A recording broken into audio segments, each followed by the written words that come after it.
Vamos ler o versículo 7 e 8 para a glória de Deus. E 9, 7, 8 e 9. Gênesis 6, capítulo 7, capítulo 6, versículos 7, 8 e 9 para a glória de Deus. Aleluia. Palavra de Deus para mim e para você, para que nós possamos assim nessa noite já glorificar a Deus e exaltar o Senhor, porque Ele já está neste lugar e nós temos que somente agradecer o Senhor. Gênesis capítulo 6, versículos 7, 8 e 9 para a glória de Deus. Quem encontrou, diga amém. Amém. Diz assim a palavra de Deus: E disse o Senhor, destruirei de sobre a face da terra o homem que criei, desde o homem até o animal, até o réptil e até a ave dos céus, porque me arrependo de os haver feito. O 8. Noé, porém, achou graças aos olhos do Senhor. O 9. Estas são as gerações de Noé. Noé era varão justo e reto em suas gerações. Noé andava com Deus. Amém? Se assente glorificando a Deus, exaltando o Senhor por essa oportunidade de poder estarmos aqui, igreja, na casa do Senhor, para que juntos possamos exaltar o Senhor, glorificar a Deus, mesmo num grupo pequeno, né? A gente sempre tem levado o convite para várias pessoas, a gente sempre tem feito o convite, a gente sempre tem feito aquilo que Deus coloca no coração para fazer, para que as pessoas que estão no mundo lá fora, ou que estão parados, né, possam voltar para a casa do Senhor, para ouvir a palavra de Deus, porque a melhor coisa que tem, igreja, é eu e você ouvir e ouvir a palavra de Deus, porque a palavra de Deus, ela sempre fala comigo, ela sempre fala com você, e muitas das vezes não é nem aquilo que nós queremos ouvir, mas é aquilo que verdadeiramente é bom para mim e para você. Porque muitas das vezes nós entramos dentro da casa do Senhor e nós queremos ouvir uma palavra da parte de Deus, e nós colocamos em nosso coração qual é a maneira ou a palavra que nós queremos ouvir, muitas das vezes para edificar a nossa vida, mas numa determinada área que nós temos uma necessidade. Só que Deus, muitas das vezes Ele trabalha na contramão daquilo que nós tanto queremos. Muitas das vezes Deus trabalha na contramão daquilo que tanto nós pedimos, porque Ele sabe o que é melhor para mim e para você. Qual é o pai que não sabe o que é melhor para o filho? Quando o pai corrige o seu filho, independente da correção, é porque o pai está vendo que aquela correção que ele está fazendo é uma correção boa. Talvez o filho pode até não agradar, irmão Francisco, da maneira com que o pai faz a correção. Talvez ele pode até não gostar da maneira com que o pai faz a correção. Mas no decorrer do tempo, no passar do tempo, o filho vai perceber e ele vai verdadeiramente ver que a correção que o pai fez foi a correção necessária e a melhor correção. Quando eu olho para a minha vida, eu vou ver anos e anos que se passaram. Meu pai veio falecer no ano de 1994, dia 8 de dezembro de 94. E quando meu pai veio a falecer, eu ainda não entendia, porque ainda fiquei jovem. Mas os anos foram se passando. E hoje, eu posso olhar anos e anos lá atrás e ver que a correção que meu pai fez para mim, da maneira com que ele fazia, uma correção muito mais rígida do que é a correção de hoje.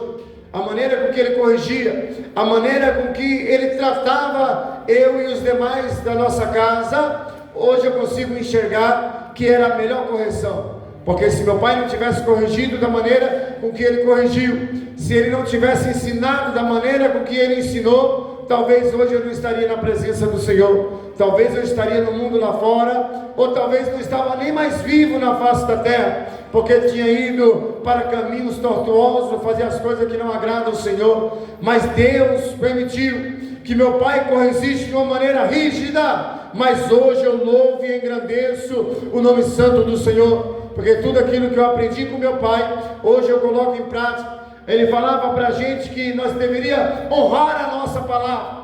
E eu aprendi com ele, aprendi com meus familiares que tem que ser desse jeito. Aquilo que eu falar sim, tem que ser sim até o final. Muitas das vezes na nossa vida nós devemos permanecer naquilo que nós falamos. Ou muitas das vezes nós falamos e não devemos voltar atrás.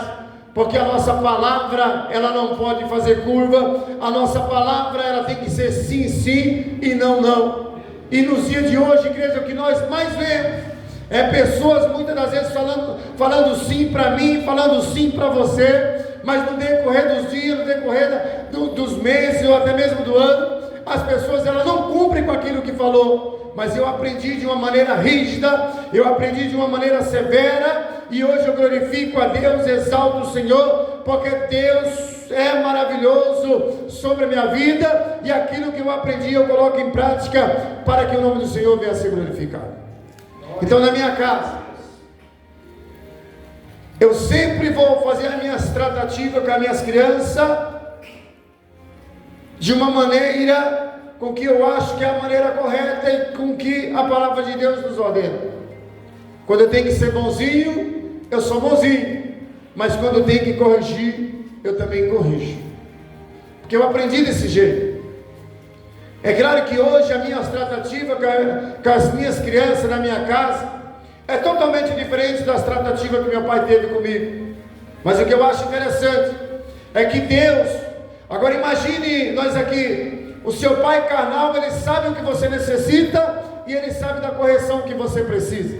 Agora imagine o nosso Pai Celestial, que está lá no céu olhando para mim e olhando para você, que nos deu essa oportunidade de adorarmos o Senhor. Assim como Noé estava vivendo no meio de uma geração corrompida, pastor Jean, mas Deus achou graça sobre a vida de Noé, e escolheu Noé para uma grande obra. E se nós olharmos para esse dia de hoje, para esse mundo que nós estamos vivendo, no meio de uma geração corrompida também, que não é diferente na época de Noé, nós estamos vivendo no meio de uma geração corrompida, que quer só saber do dinheiro, que quer só saber de status, que quer só saber de casa boa, de carro bom, de roupa boa, e está deixando de adorar o Senhor. E olhando para a minha vida e olhando para a sua vida, nós vamos ver que no meio dessa geração corrompida, Deus olhou para mim e olhou para você, achou graça sobre a nossa vida e nos chamou para uma grande obra, para pregar a palavra de Deus e glorificar o nome santo do Senhor. Quando nós olhamos para aquela época, nós vamos ver Noé no meio de uma geração corrompida. E no meio dessa geração corrompida, Deus ordena a Noé que é para fazer uma arca, que o dilúvio ia acontecer. E quando Deus ordena para Noé, que Noé começa a trabalhar já numa idade avançada, as pessoas que viam Noé trabalhando achavam que Noé era louco. Por quê, pastor? Porque não tinha caído água sobre a face da terra ainda. E ali, Noé está trabalhando, sol a sol trabalhando. Por quê? Porque quem chamou Noé é fiel para cumprir aquilo que ele chamou. E olhando para as nossas vidas, nós vamos ver que no meio de uma geração corrompida, assim como Noé estava, Deus também nos chamou. E muitas das vezes chamou aquele que estava na porta do bar, muitas das vezes chamou aquele que estava nas drogas, ou muitas das vezes chamou aquele que não queria trabalhar, que estava vivendo uma vida que o inimigo estava usando como escravo. Mas eu e você, Deus olhou para mim, olhou para você, achou graça sobre a nossa vida no meio de uma geração corrompida. Como assim, pastor, que essa geração está corrompida? Essa geração é uma geração que está corrompida, igreja, porque muita gente, igreja, você chama para pregar numa igreja pequena. Eu não estou falando nem de quem está lá fora, mas estou falando de pessoas do nosso meio mesmo, que muitas das vezes você chama para pregar no ponto de pregação, você chama para pregar numa comunidade, você chama para pregar numa igreja que tem poucas pessoas, ele não vem porque ele sabe que tem poucas pessoas. Mas eu e você, igreja, nós somos chamados e lavados e remidos pelo sangue do Cordeiro, para nós pregarmos aonde que ele nos levar, nós vamos pregar, porque a Bíblia vem nos relatar que aonde tem 2 ou 3 reunidos em nome de Jesus, ele se faz presente. Então se a casa estiver cheia, nós vamos pregar, mas se tiver 2 ou 3, nós vamos pregar. Deus vai manifestar o poder dele, a glória vai descer, as portas vão se abrir, o inimigo vai bater em retirada, e nós vamos receber a providência do Senhor. Falando de geração corrompida, não é nós falarmos de quem está lá fora, porque quem está lá fora já está corrompido mesmo, já está fazendo as coisas que agradam o inimigo. O duro é você viver ou conviver com pessoas do nosso meio, que só quer pregar, pastor Jean, de que a casa está cheia, só prega se for festividade, porque a festividade a casa enche.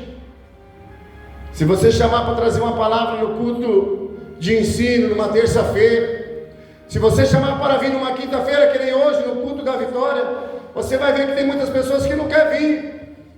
Por quê? Porque a igreja que o pastor Paulo está na frente do trabalho tem poucas pessoas. Só que as pessoas esquecem que toda obra e todo começo é difícil. E as pessoas esquecem que o começo começa com pouco mesmo. Mas fiel é aquele que começou com pouco.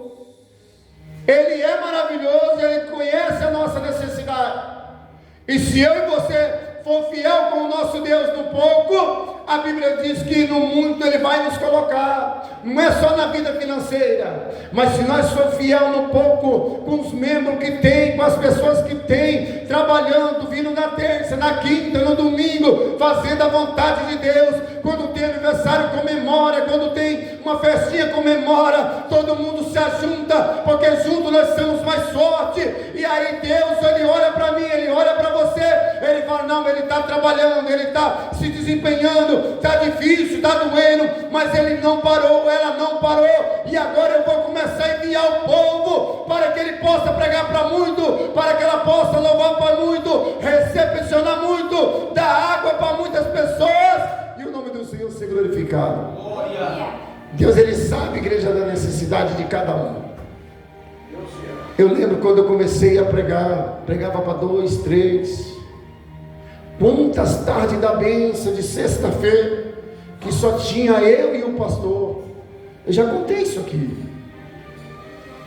Eu louvava, o pastor depois pregava. E no começo do meu ministério, eu louvava, na outra sexta-feira, lia a palavra de abertura, o pastor pregava. E assim foi indo. Chegou um dia, ele falou, irmão, vamos fazer diferente. Semana que vem você vai preparar a palavra. E a semana que vem eu vou louvar e vou ler a palavra de abertura e você vai pregar.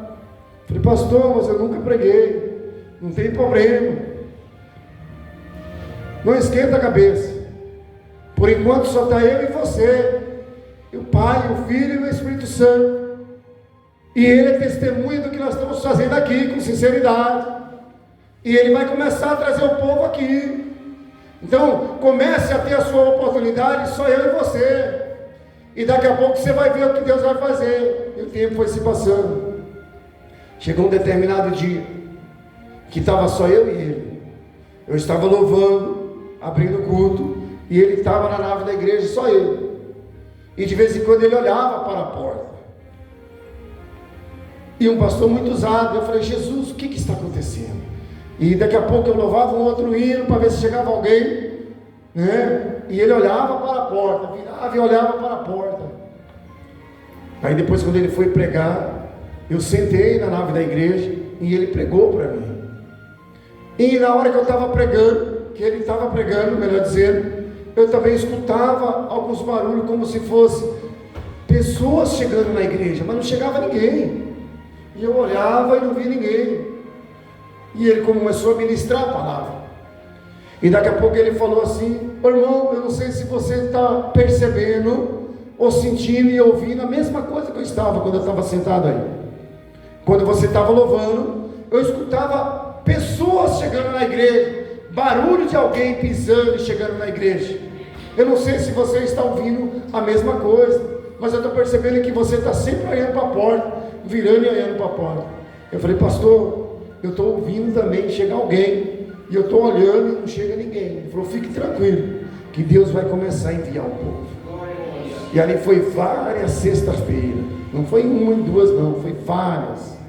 E daqui a pouco começou a chegar. Eu lembro que chegou o irmão Hernanes. Daqui a pouco o irmão Hernanes veio a sua esposa. Demorou muito tempo, aquela mulher ficou grávida, ela já começava a ir, ela, o esposo dela e uma criança. Daqui a pouco começou a aparecer uma irmãzinha, daqui a pouco começou a aparecer um irmão, daqui a pouco nós estávamos lá numa quantidade boa, numa tarde da bênção, por ser uma sexta-feira. E Deus, igreja, concretizou tudo aquilo que Ele tinha, porque para mim ali foi uma maravilha, porque ali era um aprendizado que eu estava tendo no início do meu ministério. E quantas pessoas nos dias de hoje que não quer iniciar o ministério da maneira com que Deus chamou, quer pregar, mas quer pregar onde tem muita gente, quer louvar, mas quer louvar onde tem muita gente. E eu comecei a igreja, ali é só eu e o pastor, e Deus foi bradando. Aí os demais cultos da semana era uma bênção, e Deus foi nos concedendo a oportunidade. Nós fomos trabalhando, e não trabalhando e pensando naquilo que nós ia ganhar de retorno do homem, mas trabalhando em prol da obra de Deus. E Deus foi abençoando a minha vida, e tudo aquilo que Deus foi falando, foi concretizando. E lá nós sempre gostava, quando terminava o culto, fazia aquela fila de quinta-feira, fazia aquela fila enorme de gente para o pastor orar em posição de mão. É um costume um pouco mais antigo, mas as pessoas até hoje lá é desse mesmo jeito. E eu com a minha esposa, eu lembro como se fosse um dia que nós fomos até ali e pedimos oração. E pedindo oração, ele virou para mim, ele falou assim para mim, já ungido evangelista, ele falou para mim: evangelista, Deus manda. E eu estava orando, pastor Jean, em prol de uma casa. Eu falei: eu preciso de uma casa, eu quero mudar do lugar que eu estou, mas as condições não eram favoráveis. E ele virou para mim um dia e falou assim: evangelista, Deus manda dizer para você que Ele vai te dar uma chácara. E os dias foi se passando. Eu não vou ser sincero para você, eu não acreditei naquela primeira vez que Deus usou aquele pastor. Pela segunda vez Deus usou ele mais uma vez para falar comigo. Eu não acreditei pela segunda vez, estava incrédulo. Mas pela uma terceira vez, quando a minha esposa foi naquela fila e pedimos oração, ele falou ali que Deus ia concretizar sobre a minha vida uma chácara. E eu olhava para a minha vida salariada, falei: Jesus amado, como que eu vou comprar uma chácara que tem dia que não tem dinheiro nem para o combustível do carro que nós tínhamos na época, que era um Santana 88, 4 portas, ainda verde ainda, meu Deus, meu Jesus amado. Igreja, e os dias foi se passando, e eu decidi de vender aquele carro. Eu falei para minha esposa: eu quero comprar um carro melhor. E eu anunciei aquele carro no jornal de Piracicaba. E quando eu fui um determinado dia, uma pessoa sozinha ligou. E aquela pessoa ligou, e ali a pessoa, ela tinha interesse de comprar um carro, mas ela ligou, nós estávamos na festa da empresa e ela não viu a ligação, porque o único celular que nós tínhamos na época era o celular da esposa, e o celular tinha ficado no carro.